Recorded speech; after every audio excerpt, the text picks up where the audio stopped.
my groupmates, we will present to you some scenarios that possibly occur in real life that features the different barriers in communication. It prevents us from having an effective interaction with our friends. So let us now proceed to the first scenario. How are you? Hi, Aljan. I'm fine. Yeah, life's good. Okay, I see. So, what's your plan about this coming elections? Elections? Yeah. Sorry, I'm not that into politics, it's... Wait, what's that sound? Never mind. So, who's your president? Sorry, I can't really answer your question because so what I have said, I'm not into politics and I think it's a dirty game. It's a dirty game. So, for the first scenario, Aljon wasn't able to know the opinion of his friend regarding the upcoming election 2022 of who his friend is going to vote. And it is due to the great interruption of chicken sound probably from their neighbors. So that's a great example of physical barrier. And now let's proceed to the second scenario. Yes, hello Grace. Goodness gracious, thank you for answering your phone. I've been contacting you since yesterday, but you're out of reach. Yes, hello Mia. I'm really sorry to hear that. Honestly, I am currently here in the province right now. That's why the signal is not that good. Yes, what is it? I'll be listening.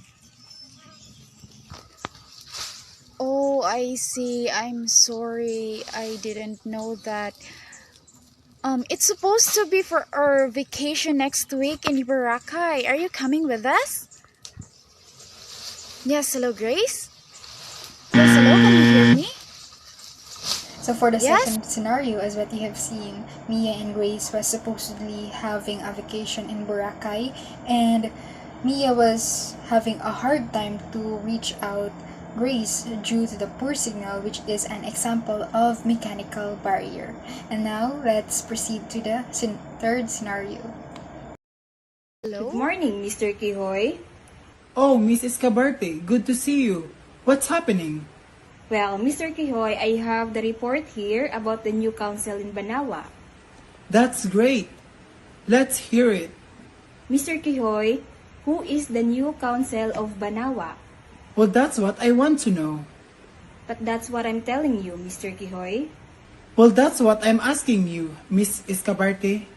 Who is the new council in Banawa? Yes. I mean the fellow's name. Who? The guy in Banawa? Who? The new council of Banawa. Who? The Banawanon man. Who is leading Banawa, Mr. Kihoy? Why are you asking me for? I'm telling you, who is leading Banawa? Well, I'm asking you, Miss Escabarte, who is leading Banawa? That's the man's name. That's whose name? Yes, Mr. Kihoy. For the third scenario, we have seen that Lord Jade Kihoy was having a conversation with his friend talking about the new council in Banawa. But then when his friend was talking about the new council in Banawa, Lord Jade Kihoy misinterpreted it because the person's name of the new council is who, as in H-O. But then Lord Jade Kihoy view it as a question because in our subject in English, we are taught by the WH questions, including the who, which is the WHO, and presented it as a question. Therefore, it resulted into a failed communication. That is an example of semantic barrier. And now let us proceed to the fourth scenario. Oh, hello Katrina, how are you? Hello? Hello? Is anyone there? Hello? Who is this? Oh, there you are. This is Gail. Hello? Is anyone there?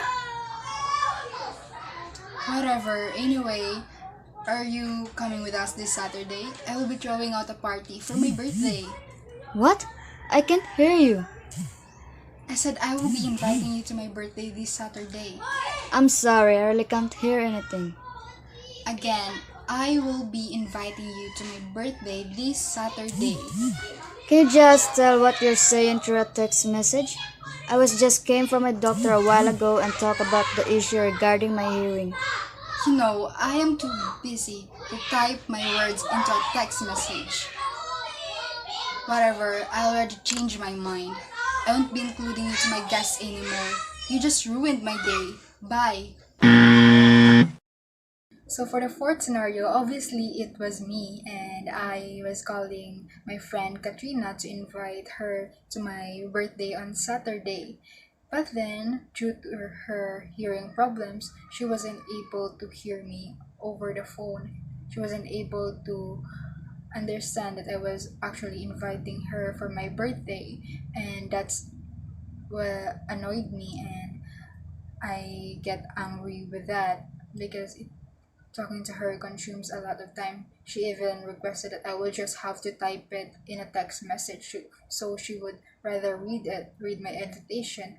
But then I am too busy to do that, and I just decided to not include her in my guest list anymore, and that causes a failed communication and also a failed invitation. And that was an example of physiological barrier. So now let us proceed to the last scenario. You look so familiar. Did you attend high school at MIT? Yes, I did. And how about you?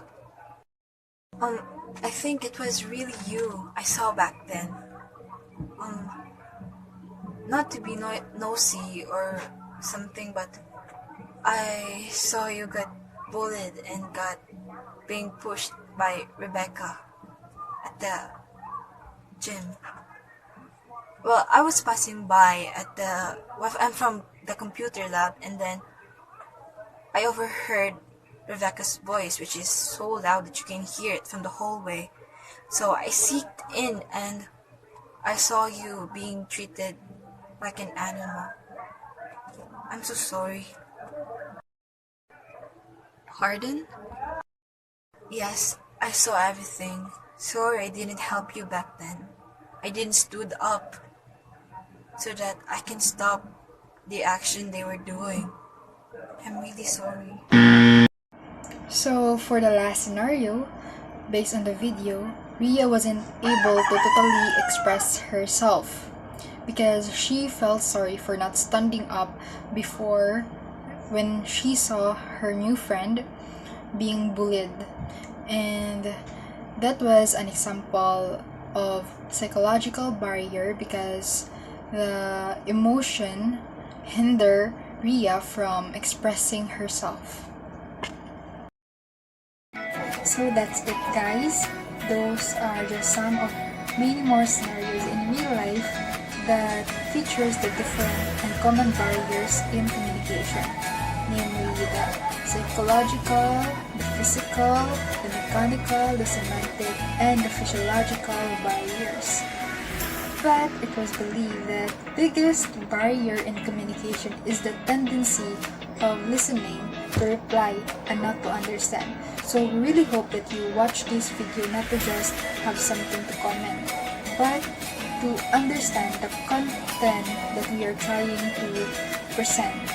Once again, this is Gia Serenosi, and together with my group mates, thank you for listening and watching. Bye-bye!